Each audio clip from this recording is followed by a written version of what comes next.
Architecture styles through the ages, a satirical journey. Do you ever look at skyscrapers and think, wow, the Romans would have had a field day with those? No? Well, sit tight because we're about to embark on a raucous, time-traveling tour of architecture that will make you appreciate your boring apartment for what it's worth. Let's start with the Egyptians. These folks looked at their flat, sandy landscape and said, you know what?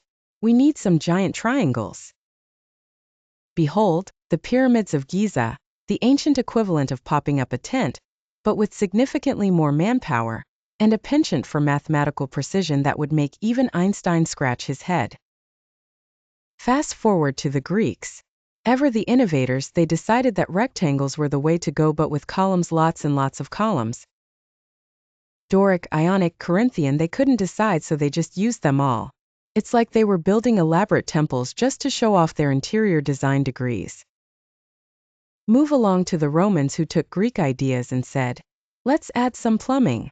Aqueducts, sewers, baths, and of course the fabulous Colosseum where you could catch the latest gladiator match or lion fight, the ancient version of a Netflix binge.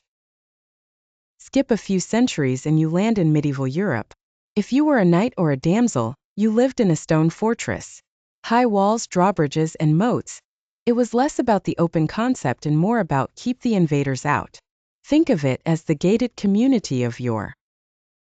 Speeding into the Renaissance, where domes were all the rage. If it didn't have a fresco on it, was it even worth building? Michelangelo, the proto-ceiling muralist, would throw shade on your plain drywall so fast. Baroque and Rococo came next, and basically the rule was, if it ain't covered in gold leaf and curly cues, it ain't done. Everything was overly ornate to the point where you wondered if the architects were just bored or really enjoyed planking. Along came the Industrial Revolution and Victorian era, where steel and glass became the new black. Sky's the limit, and so were the buildings. But beware, the soot was also a free design feature. And here we are today, in the age of minimalism, where the motto is, less is more. Open spaces, white walls, and absolutely no knickknacks. It's like everyone is secretly hoarding stuff in the basement.